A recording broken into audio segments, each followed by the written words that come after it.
Hello, everybody, and welcome back to Women at the Well. This is a new year, new season for us, and Michelle Gibson here, Carolyn Bonner. And so, as we begin, we bring 2021 to a close. Wrapping up the old year, getting ready to ring in the new year, people often reflect on the old. What worked and what didn't work, making New Year's resolutions, and some look at the new year as a chance to start again, a new beginning. So let's talk about new beginnings. In my study of Bible stories about new beginnings, one story stood out, and it's the story about Naomi. Do you know her story? I do know her story. Yeah, she lived during a time when Canaan had a terrible drought. She traveled with her husband and 2 sons to a foreign country in the hope of making a better life for her and her family. Life remained full of turmoil for Naomi, and when her husband and both of her sons died, she was alone in a strange land. And I imagine that she felt that God had abandoned her. And so she decides to return to her homeland. And she has 2 daughters-in-law, both of which are faithful and love her dearly. And she convinces one of them to return to her father's house and remarry. The other one, though, Ruth, refuses to return, but stays with her mother-in-law, showing her dedication and love. And Ruth, the first chapter 16 through 17 says, "But Ruth replied, 'Don't urge me to leave you or to turn back from you. Where you go, I will go. And where you stay, I will stay. Your people will be my people, and your God my God. Where you die, I will die, and there I will be buried. May the Lord deal with me, be it ever so severely, if even death separates you and me.'" So first of all, isn't that awesome that, Ruth, she left her people, her family. She married this man, and then he dies. And so, most women, I would imagine, at least, I probably would go back to my family. Right. You typically stay with your mother-in-law. Yes. I mean, that just typically just doesn't happen. No. But Ruth is like, no, where you go, I'm going to go. And so the 2 of them, they traveled back to Naomi's homeland. But Naomi feels like God has treated her badly. And her pain is evident because she tells the women when she gets back to her homeland, "Don't call me Naomi, call me Mara." And Mara in Hebrew means bitter. So she just felt just horrible. And like God had, she went away full, and then God brought her back, in her mind, empty. And so even though she's got her daughter-in-law with her, she still feels like God had let her down. And remember, both of them have experienced Loss. A huge loss. Yeah. For Naomi, she's lost a husband and 2 sons. And for Ruth, she's lost a husband. So you're talking about 2 women who have... It's just overwhelming as far as life circumstances. Right. The women, when they return, the women kind of gather around Naomi and Ruth, and they're trying to encourage them. Right. And they said, praise be to the Lord, who this day has not left you without a guardian redeemer. May he become famous throughout Israel. He will renew your life and sustain you in your old age. For your daughter-in-law who loves you and who is better to you than 7 sons has given birth. Now, before we get to that, you know, God had a plan for them, and God always has a plan for your life. When it seems like all is lost, God knows what he's doing. And sometimes we find ourselves in that place where, you know, we feel like we're abandoned and we're alone, and that's because we can't see ahead. It's not, one of our biggest problems is that it is not tangible, meaning we can't touch it and we can't see it immediately. And so we have to go by faith. And that's the challenge. Trusting and believing that he knows and that there is something better ahead. The problem with, and this isn't just in this story, this is in our lives as we go through struggles. Now, most people would say, well, why did she have to lose her husband? Or why did she have to lose her sons? Well, we don't know that, but we do know that God does give us comfort when we go through things. And I think that's the part that we kind of miss. It's just like, well, why did he allow this to happen? If he's God, this shouldn't have happened. But the difference is, because as long as we're breathing, I think I've said this before, as long as we're breathing and our eyes are open, we are going to experience some type of hardship. But the difference is, and this story is so clear, the difference is that we're not alone or standing in it alone. Yes, we are going to have to go through some things that will literally bring us to our knees. But as we're going through those things, also Christ knows. And he gives us what we need. And so with Naomi and losing her husband and her two sons, now typically, even if you have a really good relationship with your daughter-in-law, usually they're not going to just go with you wherever, you know, I decide, oh, I'm going to go to another city. Okay, your daughter-in-law comes with you. Typically not. So this was a very unusual situation. So even in all that, Naomi wasn't standing alone because she had Ruth. Right. And that's true. Except sometimes, you know, when you're going through, because I know when I was going through, you know, just my divorce, I'm just going to put it out there and be really transparent. I had all these friends propping me up, you know, encouraging me. And it was good. It was nice. But I still felt so alone and so helpless and hopeless. You know, I couldn't, and like you said, when it's not tangible and you can't see it, it's hard to believe. You know, and I just felt, I don't know how I'm going to do this. I don't know where I'm going to stay.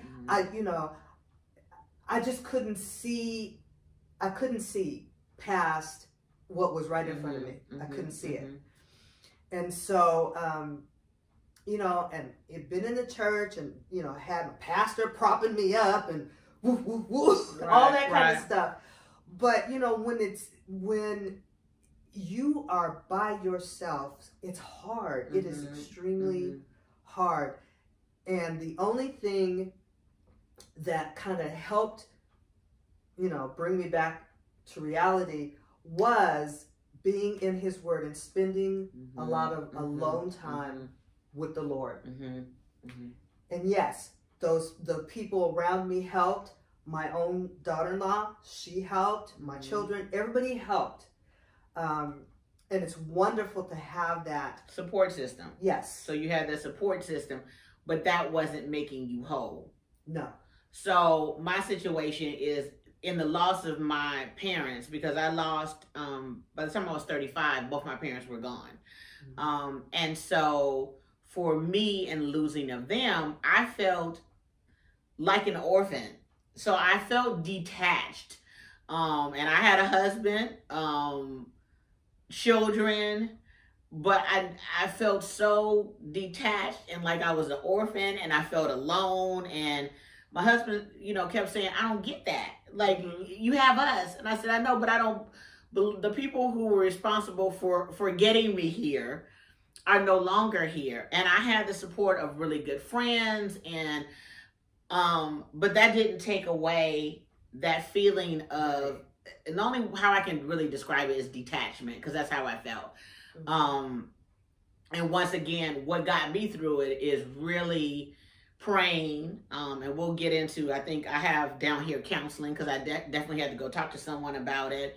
So it was all of these things that God put in front of me to help me weed my way through it. But I also had to start really, really praying and getting in my word and drawing from him.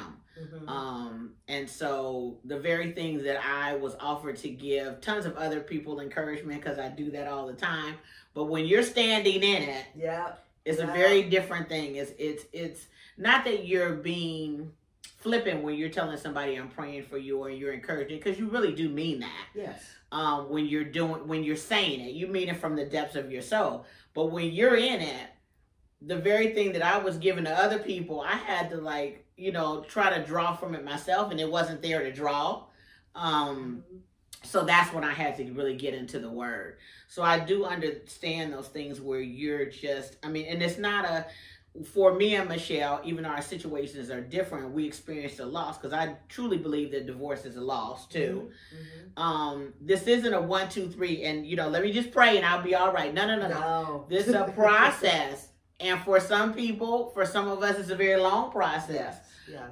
So it's recognizing that I'm tired of feeling this way, because you got to get to a point where you say, okay, I surrender, because clearly I'm going down a hole that I'm struggling to get out of. I need help. And my friends can't offer me this. No one else can offer me this but him. Right. So yeah. And you mentioned about your parents, and I too felt the exact same way. My father died first, and then my mother died, and then my brother died. And there were only 2 of us, just me and my brother. So when he died, I truly felt like an orphan, because I didn't even have any siblings left. But I learned, you have to learn how to trust. Even when you don't see it and things don't make sense, you still have to learn how to trust. And Naomi didn't really see it. Right. And Ruth was just, I'm going to stay with you no matter what. Which shows clear dedication and love.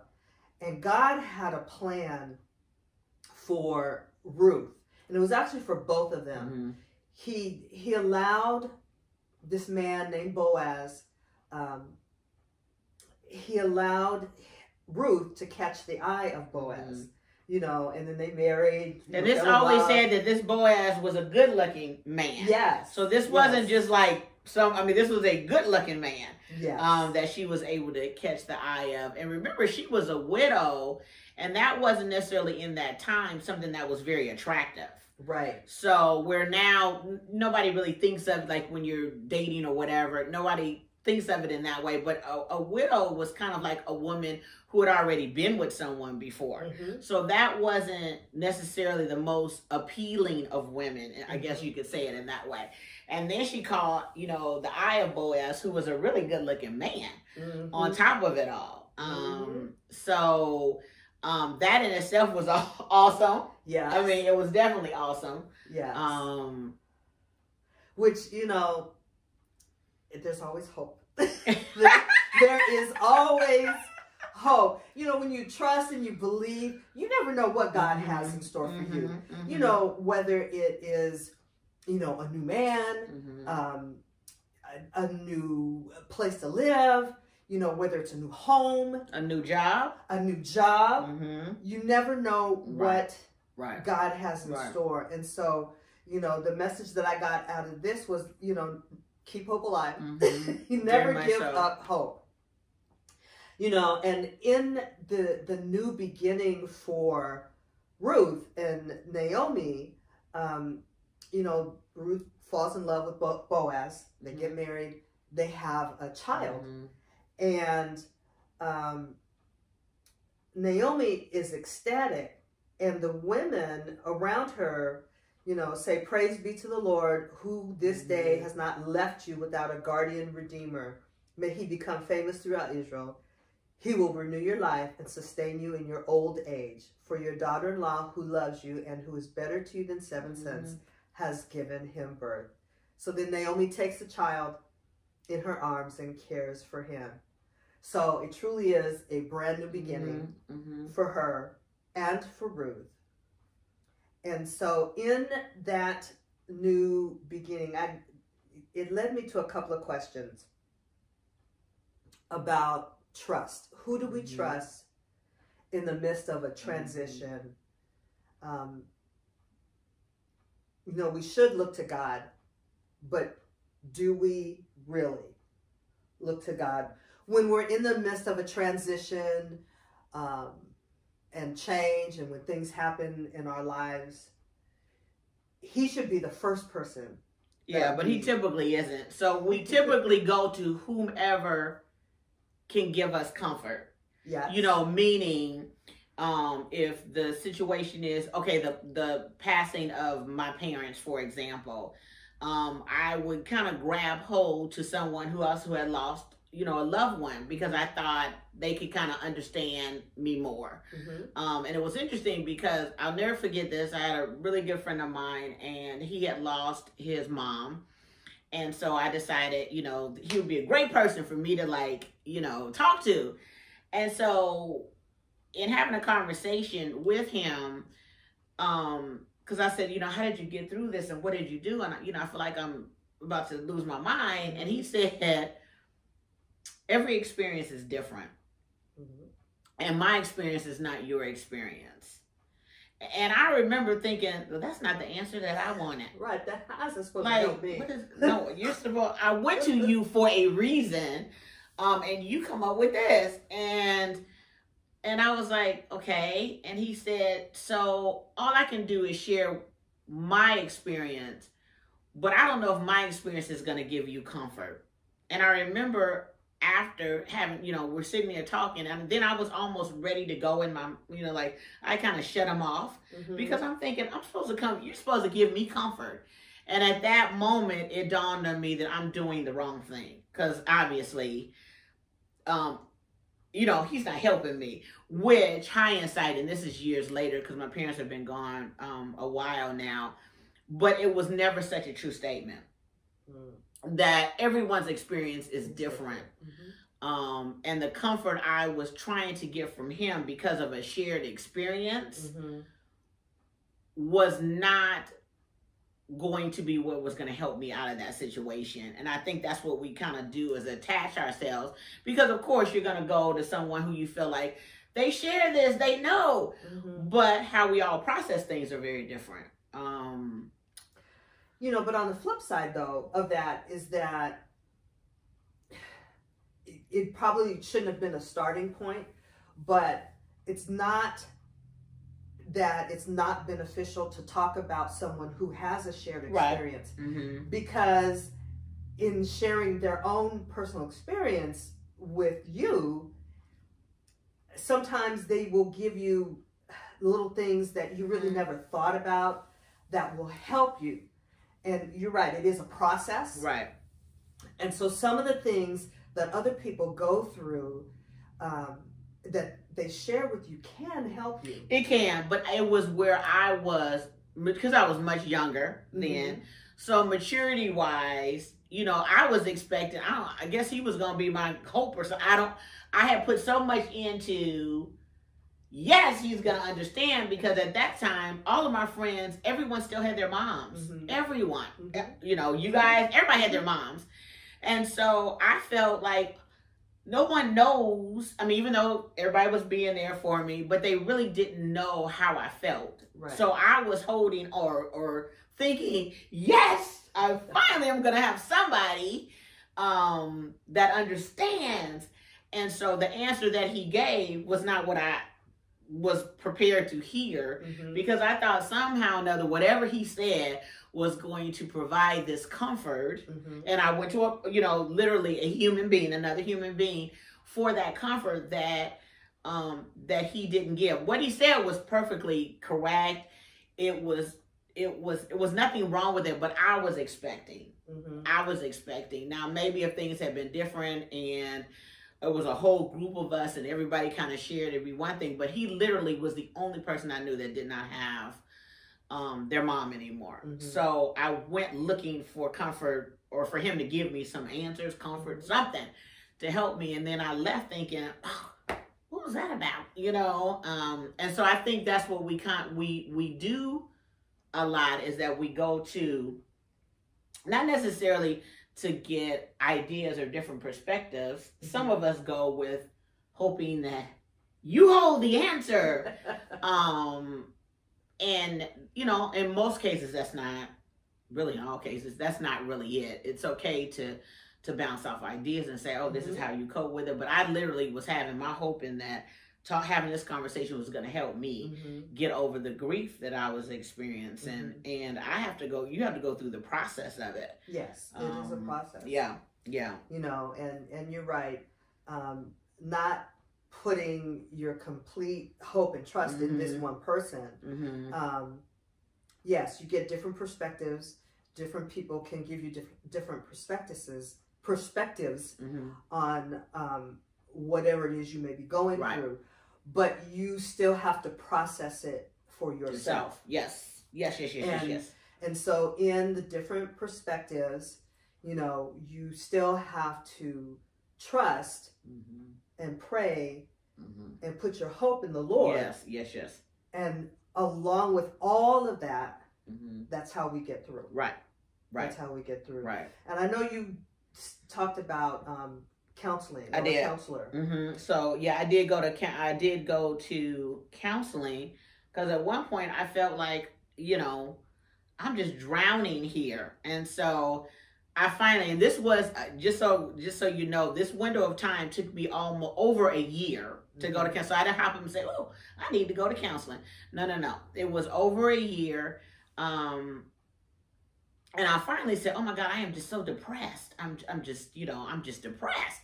And so I end up telling my husband, you know, I'm going to go to counseling. And the first thing he said was, thank God. That was the first thing. Like, this is wonderful. You need to go. And so I, you know, end up going to counseling, was scared to death that someone was going to see me in the waiting room, and not thinking that if they're in the waiting room, they need to talk to somebody too. But anyway, I ended up going to counseling, and the first thing that she said to me was that I wasn't depressed. I was grieving.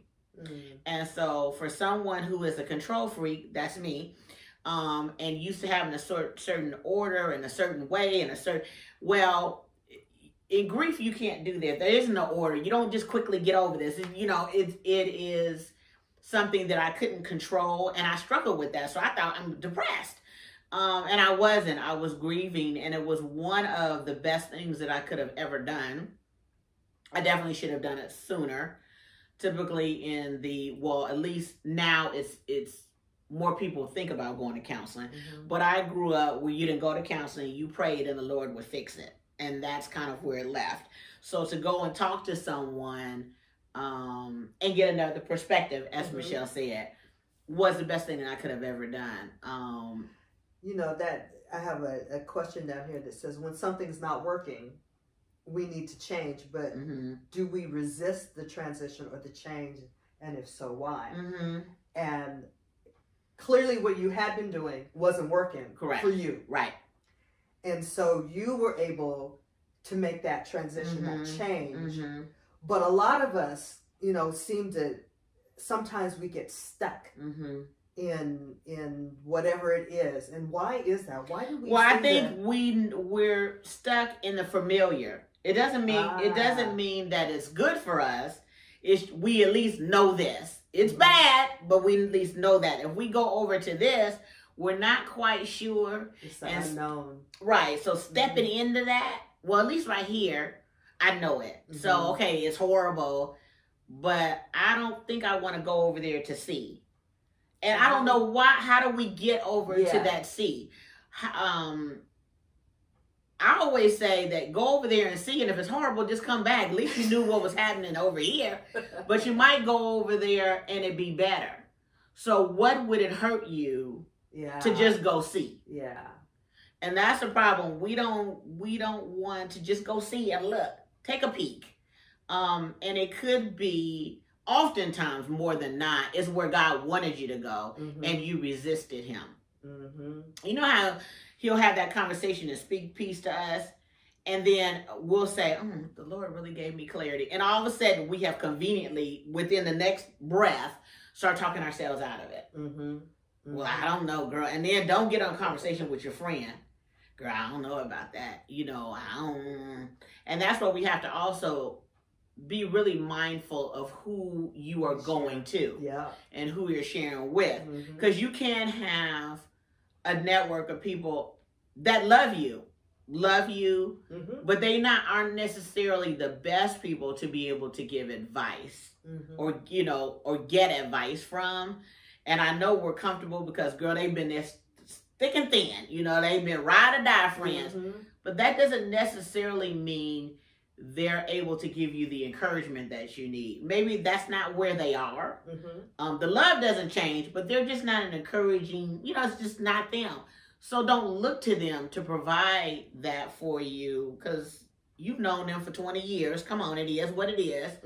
But we get stuck and start looking around for the people who are in your circle and outside of your circle, because it could be someone standing outside of your circle that would be more than willing to engage and have a conversation with you, but you've never approached them, or you've been like, well, no. So what you're saying is we need to be open, right?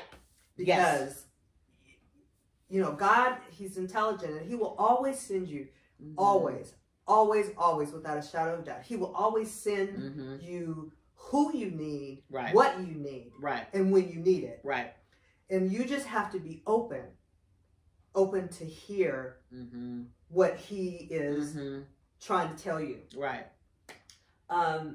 So shifting gears just a little bit, some people, you know, can get extremely depressed around New Year's Eve and the New Year.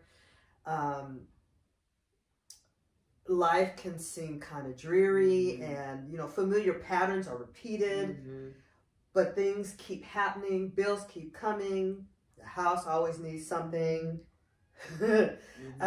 We grow older, our bodies signal the rapid passing of time, energy levels decline, aches and pains come from nowhere, previous actions, mistakes, all of this stuff is going on. You know, children leave home, single life is given up for marriage, marriage is ended, divorce, and then death, retirement comes, we lose hope. And throw in COVID. Oh, there you go. Plus the COVID, which has been a part of my life for the last 2 years. Huge. Yes, just when we seemed like we were coming out. Here comes a new variant. And then things are just haywire again. You know, companies, my company is, you know, encouraging us, you know, continue to work from home, don't come back in. You know, the airlines canceling flights, all this stuff is going on. You know, and so we're losing hope. So how do we not lose hope about the past year of life, going into 2 years of life with COVID, and all the stuff that is going on physically and, you know, with just in our lives? How do we look forward to a new beginning? How do we do that? Yeah, how do we do that? Well, first of all, we already know we can't do it on our own. That's first and foremost. If we were able to do it on our own, we wouldn't be having this conversation. Well, this is true. So recognize that you're not an island alone, and that you need Christ. And so part of it too is that you have got to do a daily devotion of some sort. And usually when you hear the word devotion, you think, oh Lord, that's going to be 30 minutes of my life or whatever. And I challenge you to, even if it's just 5 minutes of your time, if you're a morning person before you get out of the bed, where you just go into prayer, and just, even if you recite one scripture to yourself, There's tons of things that you can now go on. Thank God. You used to be like a women's Bible we used to have, but now you can Google everything and just do scripture of the day. Yeah. But something to start your day in a positive way. And then as you continue to start doing that, and what I would recommend and challenge you to do is to have a calendar next to your bed, if that's going to be when the time you do it, or a calendar on your refrigerator or whatever you do, and mark it off. Because what you want to do is make yourself accountable. Because it's very easy for you, yes, get up in the morning and do this, and you'll start tomorrow, and then maybe Tuesday, and something will happen where you sleep a little later and I threw you off. And then Thursday you forgot, and then, you know, so if you have it where you're or put it on your phone calendar, whatever you do, where you actually mark it off. Well, what does it say? It takes you 21 days. If you do something for 21 days in a row, it becomes a habit. Yeah. So that's what you want to do, where you just give, let's just say give God 5 minutes of your time. Whatever that is. If it's your lunch break for you, or if it's in the morning, or if it's at night, whatever it is, 5 minutes where you really are praying, and just the scripture, and just Google happy scriptures for right now, because you don't need to go into anything deep, because right now you're upset. So something of encouragement. When I say happy, I mean scriptures of encouragement to pour into you. And once you start that, you'll be surprised how that 5 minutes that you were rushing to hurry up and get finished stretches. Yeah, but the key is you have to be intentional. Exactly. About doing something. Exactly. And that's why I wanted to at least charge you that if you checked it off, then you knew you had to do it. Yeah. And that holds you accountable. Right, exactly. But you have to get to a point where, I think Tyler Perry said it, which is kind of funny, but you have to be sick and tired of being sick and tired before some movement happens. Well, even with this and all the life circumstances that's happening, is that you have to be tired of what you are doing, and you want to do something better. Exactly. And so if you want something better, you have to intentionally move towards it. Right. Which means some kind of action has to happen. Right. Yeah. Right. Yeah. Some type of action happens. So we're wrapping this up. Okay. Okay. Unless you have something else to add. I don't. Not at all. We've covered it all. All right. So moving forward, as we start the new year, the new beginning, let's be intentional about changing and doing something different so that we get a different result. Right. You know, because if what was working wasn't working, you got to change it. You got to change something. So just stay encouraged. Yes. And we will see you next month. We'll see you next month. All righty. God bless you. Bye-bye. Bye-bye.